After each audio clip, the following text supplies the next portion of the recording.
নমস্কার, আমার কণ্ঠ ইউটিউব চ্যানেলে আপনাদের সকলকে স্বাগত। আজ আপনাদের জন্য নিয়ে এসেছি বিখ্যাত বাঙালি শিশু সাহিত্যিক উপেন্দ্রকিশোর রায়চৌধুরীর লেখা একটি ছোট গল্প। গল্পটির নাম ভূতের গল্প। আমি ভূতের গল্প বড় ভালোবাসি। তোমরা 5 জনে মিলিয়া গল্প করো, সেখানে 5 ঘন্টা বসিয়া থাকিতে পারি। ইহাতে যে কি মজা!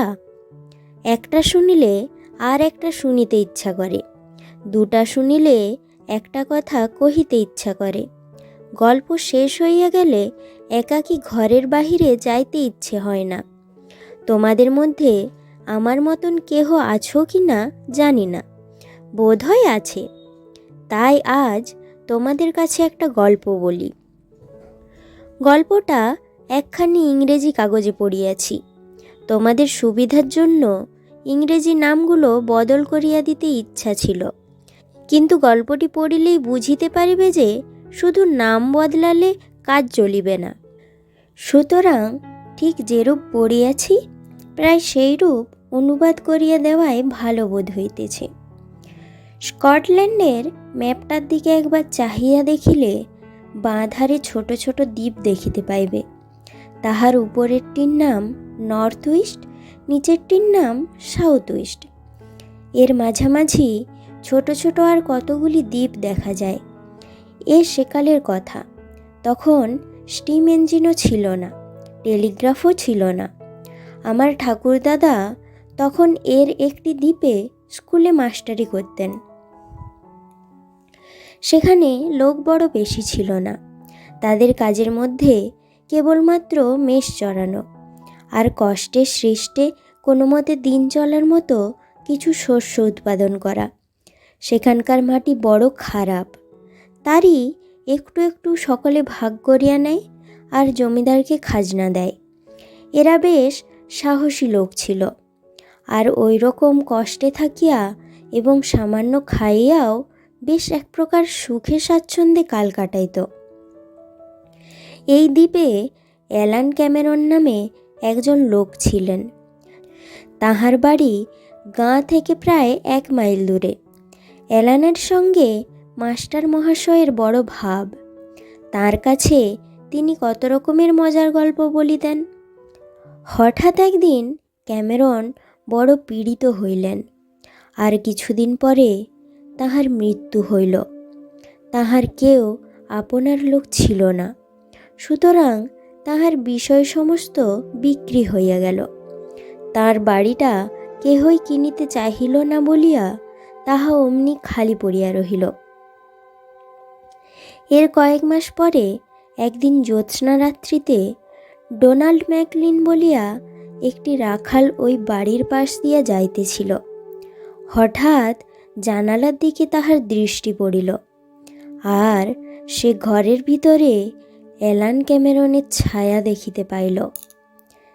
দেখিয়াই তো তার চক্ষু স্থির। সেখানেই সে হাঁ করিয়া দাঁড়াইয়া রহিল। তাহার চুলগুলি খ্যাংরা কাঠির মতো সোজা হইয়া উঠিল। ভয়ে প্রাণ উড়িয়া গেল, গলা শুকাইয়া গেল। শীঘ্রই তাহার চৈতন্য হইল। ওই রকম ভয়ানক পদার্থের সঙ্গে কাহারই বা জানাশোনা করিবার ইচ্ছা থাকে, সে তো মার দৌড় একেবারে মাস্টার মশাইয়ের বাড়িতে। তাহার কাছে সব কথা সে বলিল। মাস্টার মহাশয় এসব মানেন না। তিনি তাহাকে প্রথম ঠাট্টা করিলেন, তারপরে বলিলেন তাহার মাথায় কিঞ্চিত গোল ঘটিয়াছে। আরও অনেক কথা বলিলেন। বলিয়া যথাসাধ্য বুঝাইয়া দিতে চেষ্টা করিলেন যে ওইরূপ কিছুতে বিশ্বাস থাকা নিতান্ত বোকার কার্য। ডোনাল্ড কিন্তু ইহাতে বুঝিল না। সে অপেক্ষাকৃত সহজ বুদ্ধি বিশিষ্ট অন্যান্য লোকের কাছে তাহার গল্প বলিল। শীঘ্রই ওই দ্বীপের সকলেই গল্প জানিতে পারিল। ওই সব বিষয় মীমাংসা করিতে বৃদ্ধরাই মজবুত। তাহারা ভবিষ্যতের সম্বন্ধে ইহাতে কত কুলক্ষণই দেখিতে পাইলেন। ওই দ্বীপের মধ্যে কেবলমাত্র মাস্টার মহাশয়ের কাছে খবরের কাগজ আসিত। মাসের মধ্যে একবার করিয়া কাগজ আসিত, আর সেদিন সকলে মাস্টার মহাশয়ের বাড়িতে গিয়া নূতন খবর শুনিয়া আসিত। সেদিন তাহাদের পক্ষে একটা খুব আনন্দের দিন। রান্নাঘরে বড় আগুন করিয়া 10-12 জন তাহার চারিদিকে সন্ধ্যার সময় বসিয়া কাগজের বিজ্ঞাপন হইতে আরম্ভ করিয়া অমুক কর্তৃক অমুক যন্ত্রে মুদ্রিত হইল ইত্যাদি পর্যন্ত সমস্ত বিষয়ের তদারক ও তর্কবিতর্ক করিত। শেষে কথাগুলি সকলেরই এক প্রকার মুখস্থ হইয়াছিল, এবং পড়া শেষ হইলে ওই কথাটা প্রায় সকলে একসঙ্গে একবার বলিত। এই সকল সভায় রাখাল, কৃষক, গির্জার ছোট পাদ্রী প্রভৃতি অনেকেই আসিতেন। গ্রামের মুচি রবিও আসিত।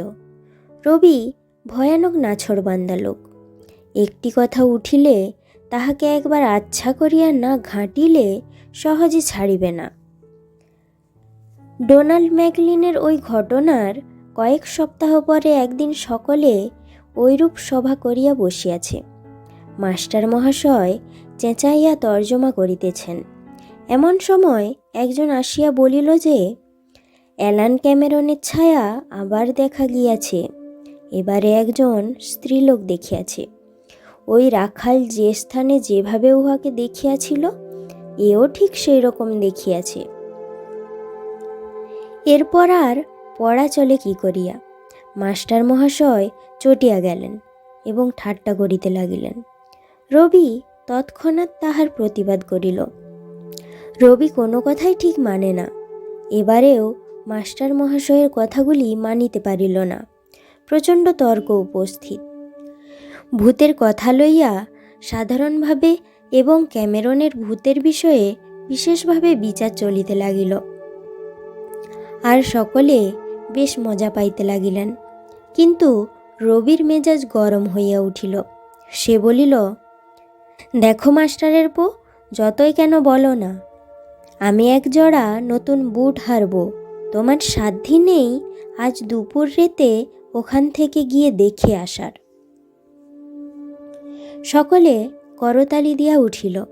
মাস্টার মহাশয় হাসিয়া উড়াইয়া দিতে চাহিলেন, কিন্তু রবি ছাড়িবে কেন? সে সকলের উপর বিচারের ভার দিল। তাহারা এই মত দিল যে, মাস্টার মহাশয় যখন গল্পগুলি মানিতেছেন না, সে স্থলে তাহার উচিত নিজের পক্ষে তিনি যে এ মানেন না তা প্রমাণ করিয়া দেন। মাস্টার মহাশয় দেখিলেন অস্বীকার করিলে যশের হানি হয়। তিনি বলিলেন, যাব বই কি, কিন্তু আমি ফিরে এলেও এর চাইতে আর তোমাদের জ্ঞান বাড়বে না। রবি বলল, আচ্ছা দেখা যাবে। মাস্টার মহাশয় বললেন, ভালো, ওখানে গিয়ে আমি কি করব? রবি বলল, ওখানে গিয়ে দরজার কাছে দাঁড়িয়ে 3 বার বলবেন, অ্যালান ক্যামেরন আছো গো? জবাব না পেয়ে ফিরে আসলে আমি আর ভূত মানব না। মাস্টার মহাশয় হাসিয়া বলিলেন, এটা ঠিক জানো যে অ্যালান সেখানে থাকলে আমার কথার উত্তর দিবেই। আমাদের বড় ভাব ছিল। একজন বলিল, তাকে যদি দেখতে পাও তাহলে মুচির কাছে যে ও টাকা পেত সেই কথাটা তুলো না। এ কথায় সকলে হাসিয়া ফেলিল। রবি একটু অপ্রস্তুত হইল। এইরূপে হাসি তামাশা চলিতে লাগিল। 12টা বাজতে 20 মিনিট বাকি।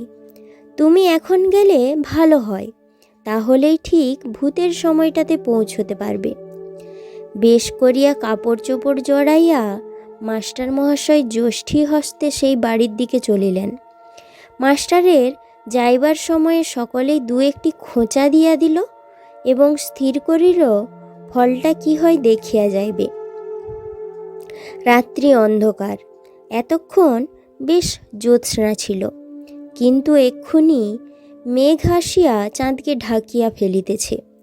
মাস্টার চলিয়া গেলে সকলে আরম্ভ করিল যে, সমস্ত রাস্তাটা সাহস করিয়া যাওয়া তার পক্ষে সম্ভব কিনা। ছোট পাদ্রী বলিল যে, তিনি হয়তো অর্ধেক পথ গিয়ায় ফিরিয়া আসিয়া যাহা ইচ্ছা বলিবেন, তখন আর কাহারও কিছু বলিবার থাকিবে না। ইহা শুনিয়া মুচির মনে ভয় হইল। তখন একজন প্রস্তাব করিল যে রবি যাইয়া দেখিয়া আসুক। প্রথমে রবি ইহাতে আপত্তি করিল, কিন্তু উহার বক্তৃতায় পরে রাজি হইল। সকলে তাহাকে সাবধান করিয়া দিল যেন মাস্টার তাহাকে দেখিতে না পায়। তারপর সে বাহির হইল।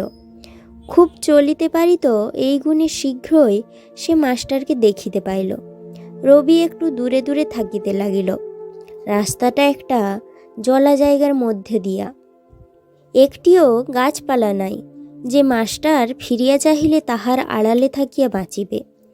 পরে মাস্টার মহাশয় যখন ওই বাড়িতে পৌঁছলেন, তখন রবি একটু বুদ্ধি খাটাইয়া খানিকটা ঘুরিয়া বাড়ির সম্মুখে আসিল।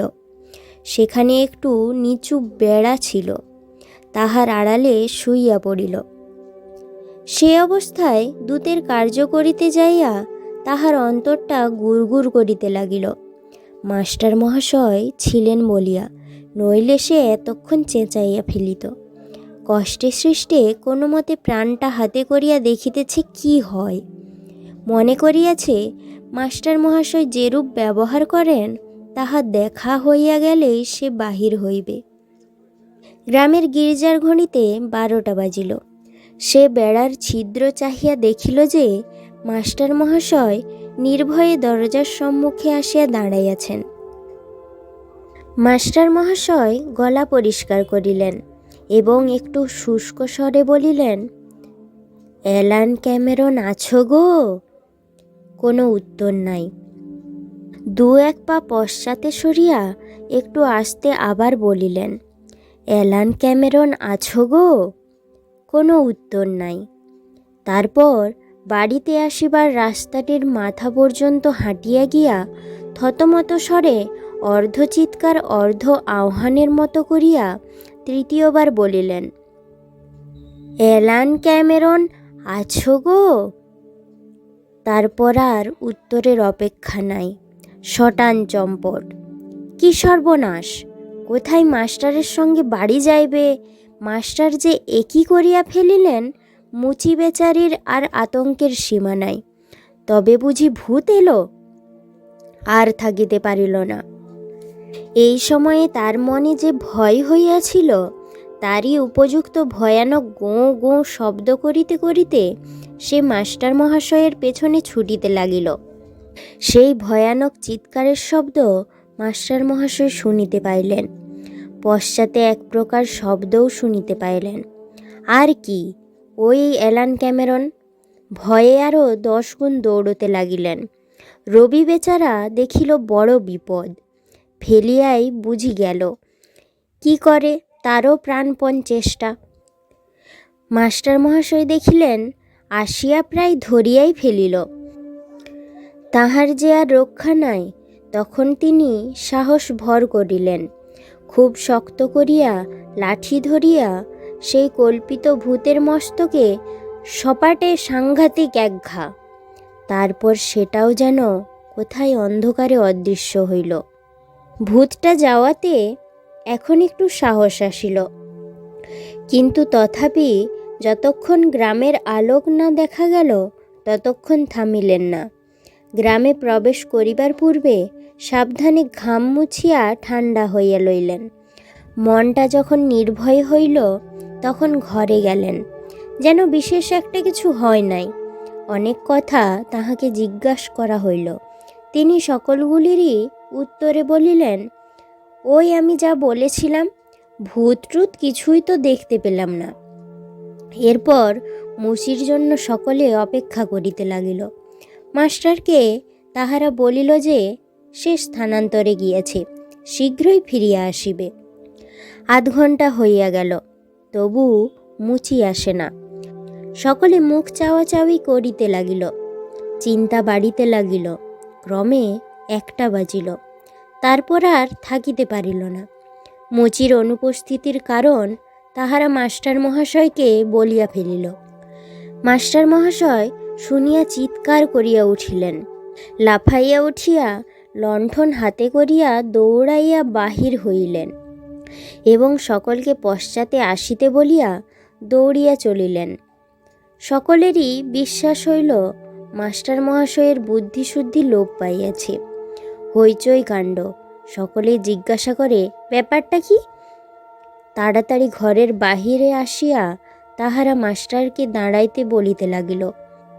তাহাদের শব্দ শুনিয়া কুকুরগুলি ঘেউ ঘেউ করিয়া উঠিল।